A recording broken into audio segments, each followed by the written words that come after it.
ఆ విషయం వదిలేదేమీ లేదు, మళ్ళీ వెళ్తాం. అలాగే వాళ్ళు కర్మకాలి కానీ బీఆర్ఎస్ అని పార్టీ పెట్టి వచ్చారంటే ఈ ఆంధ్ర రాష్ట్రం కాలు కూడా వాళ్ళు పెట్టినామని మరి ఖచ్చితంగా నేను తెలియజేసుకుంటా ఉన్నాను. వాళ్ళు బీఆర్ఎస్ పెట్టినా ఏం పెట్టినా తీవ్ర అన్యాయం ఈ సెట్టిపల్లికి చేశారు కాబట్టి ఆ గడ్డముక్కు పంతులు కానీ వాళ్ళ తనయుడు కానీ ఎవరు వచ్చినా సరే ఆంధ్ర రాష్ట్రంలో తరివేస్తామని మాత్రం నేను ఖచ్చితంగా తెలియజేసుకుంటూ పోరాటాలు ఐక్యత అక్కడ కూడా కొనసాగుతున్నాయి. వాళ్ళు ఎవరు హైదరాబాద్లో ఎవరు కూడా సైలెంట్గా లేరు. వాళ్ళ పోరాటాలు వాళ్ళు చేస్తున్నారు, వాళ్ళ సాయాలు వాళ్ళు చేస్తున్నారు.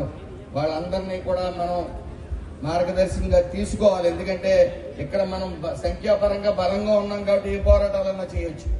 అక్కడ తక్కువ శాతంలో ఉన్నప్పటికీ ఐక్యత మాత్రం ఎక్కడ పోవడం లేదు. 2 గ్రూపులు ఉన్నాం, 3 గ్రూపులు ఉన్నాం.